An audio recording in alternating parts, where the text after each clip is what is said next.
Muy buenos días, bienvenidos al devocional de hoy de la comunidad contigo. Acompáñenme a orar para pedir la guía del Señor en el tiempo devocional de hoy. Oremos. Dios Papá amado, muchas gracias te damos por este tiempo devocional, Señor. Te pedimos tu guía, Señor. Queremos escuchar tu voz. Te pedimos que nos hables. Queremos acercarnos a ti a través de tu palabra.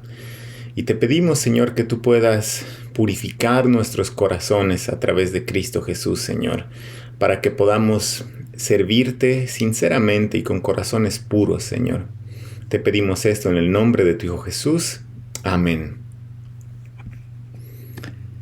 Bien, hoy continuando con los devocionales en el libro de Ageo, vamos a comenzar a ver el tercer sermón del profeta.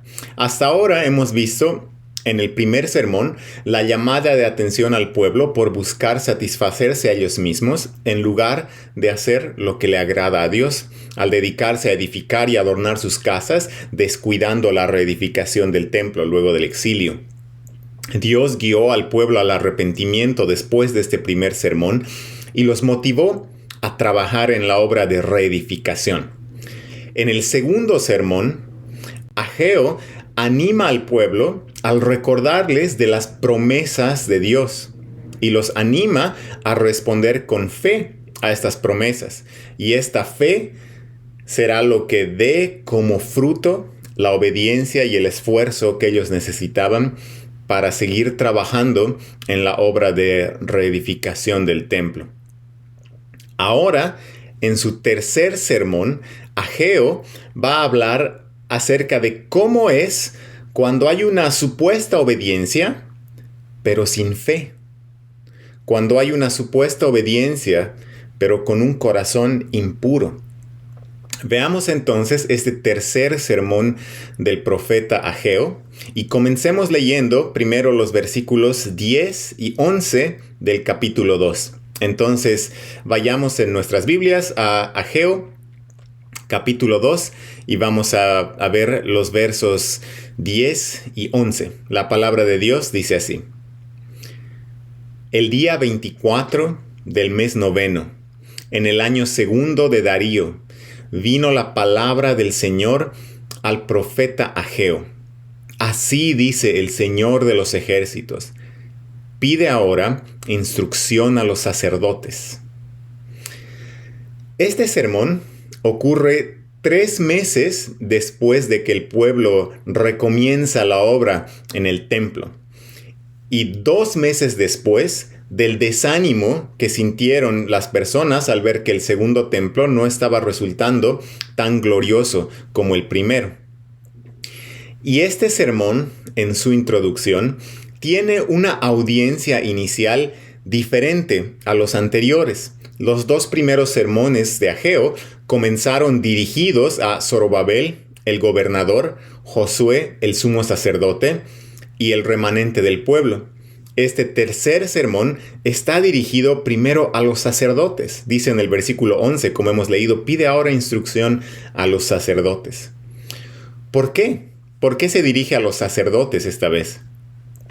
Los sacerdotes eran aquellos encargados de hacer distinción entre lo puro y lo impuro. Ellos eran los encargados de enseñar la ley del Señor al pueblo. Entonces Ageo va a poner ante ellos un caso para que puedan discernir la pureza o impureza en este. Y Ageo les dice en este su tercer sermón. Veamos los versos 12 al 14.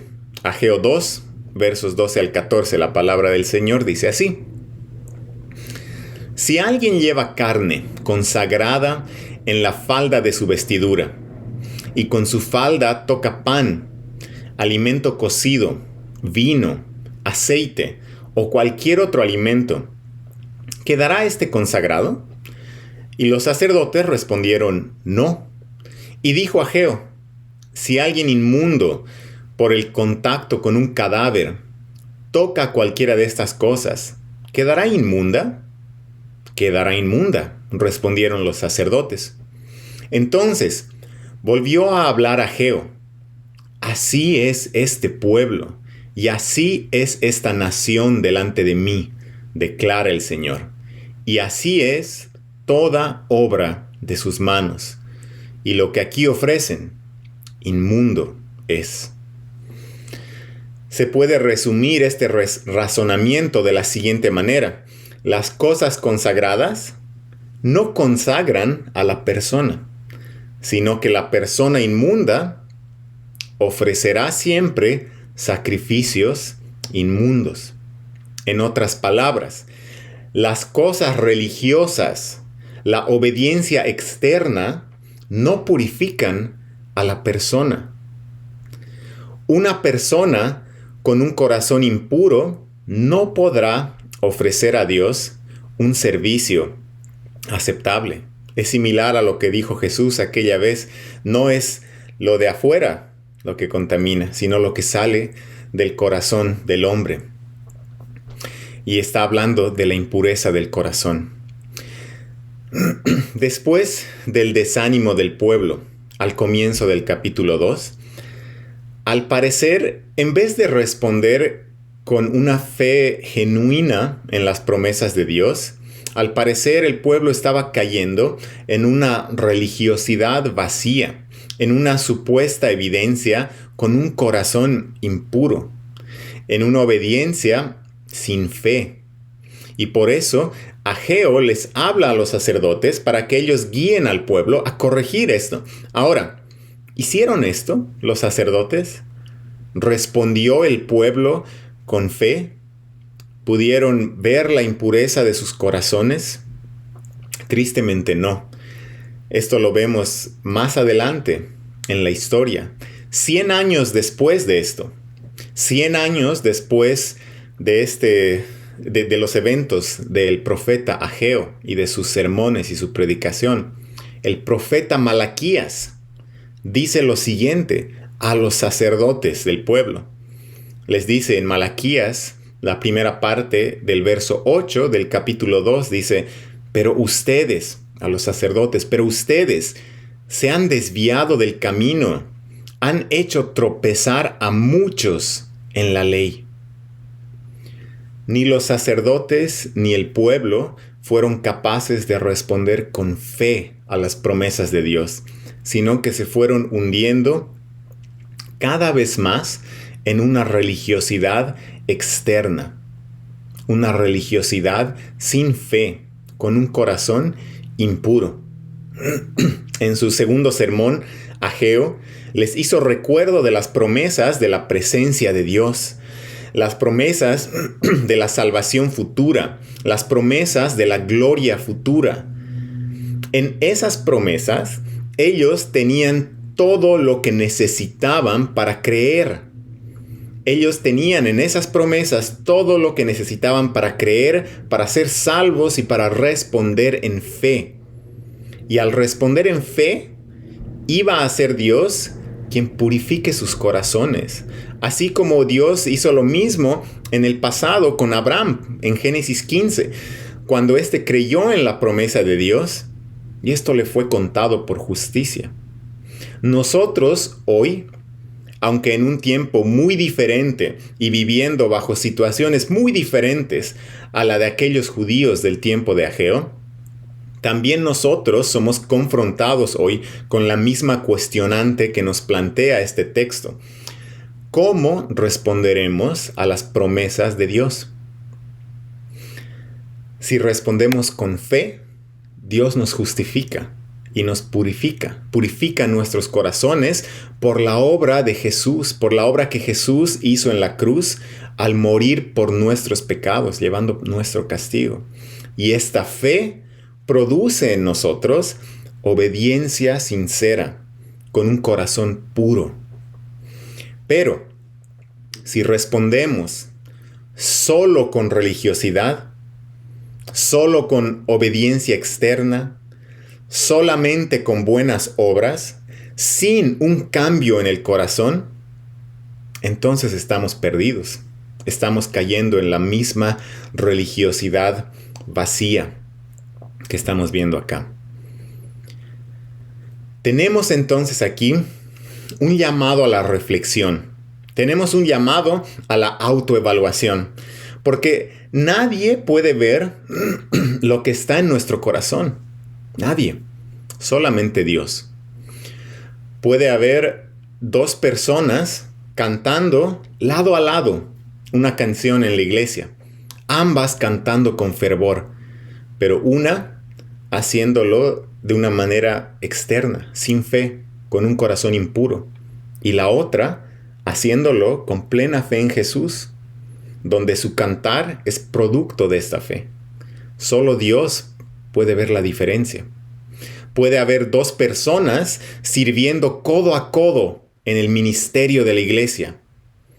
Una haciéndolo sin fe, como una mera obra religiosa, y la otra haciéndolo con fe en Jesucristo, donde su servicio es producto de esta fe. Solo Dios puede ver la diferencia. Cada uno de nosotros examinemos nuestros corazones y pidámosle a Dios que nos muestre lo que hay verdaderamente en nuestro corazón. No sea que algunos estemos pretendiendo servir, pero con un corazón impuro, sin fe, como una simple obra religiosa externa. El desánimo del remanente del pueblo que vimos antes parece que lo llevó a la religiosidad. Pidámosle a Dios que nos libre de eso. Que si estamos desanimados podamos responder con fe en lugar de caer en una religiosidad vacía. Es fácil caer en una rutina religiosa externa. Alguna vez he compartido esto con personas cercanas a mí en el ministerio. En mis momentos de desánimo y desaliento en el ministerio, para mí, por ejemplo, es fácil comenzar a hacer las cosas por rutina y entrar así en una rutina religiosa externa, con el corazón así medio adormecido. Tal vez algunos se identifican también con esto. La solución a esto es la fe en las promesas de Dios. ¿Cuáles son algunas de las promesas en Cristo que pueden alentarnos y despertarnos en estos momentos? Por ejemplo, las promesas que hemos estado viendo en este libro del profeta Ageo. Por ejemplo, la promesa de la presencia de Dios con su pueblo. A través de la fe en Jesús, contamos con la presencia de Dios en su espíritu en nuestros corazones. Otro ejemplo es la promesa también que vimos en Ageo de la salvación futura. A través de la fe en Jesús somos salvados por su muerte en la cruz y somos rescatados del pecado, redimidos para servirle y estamos esperando el retorno de nuestro Señor. La promesa también de la gloria futura que hemos visto también en este libro del profeta Ageo. A través de la fe en Jesús tenemos la seguridad del perfeccionamiento futuro de todas estas grandes promesas. Y al servir en esta vida llena de imperfecciones, estamos seguros de que la gloria futura, la gloria venidera, será mucho mayor, llena de la perfección de Cristo en la consumación del plan divino. Espero que el Señor haga un milagro en cada corazón, que podamos responder con fe, ser purificados de corazón por la obra de Cristo en la cruz. Y que nuestra obediencia sea un producto de esta fe y no una mera obra religiosa externa. Vamos a terminar aquí orando. Dios Papá amado, te entregamos nuestros corazones, Señor, para que tú los purifiques, Señor. Reconocemos que a veces podemos caer en obras religiosas externas, sin fe, Señor.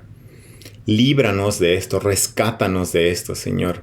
Ayúdanos a estar siempre firmes, aferrados a tus promesas, respondiendo a ellas con fe en Cristo, Señor. Y que esta fe produzca en nosotros el deseo de obedecerte y la obediencia misma, Señor. Permítenos servirte en Cristo Jesús con un corazón puro y sincero a ti. Te pedimos todo esto en el nombre de tu Hijo Jesús. Amén. Hermanos y hermanas, que tengan un muy buen día, que el Señor los bendiga.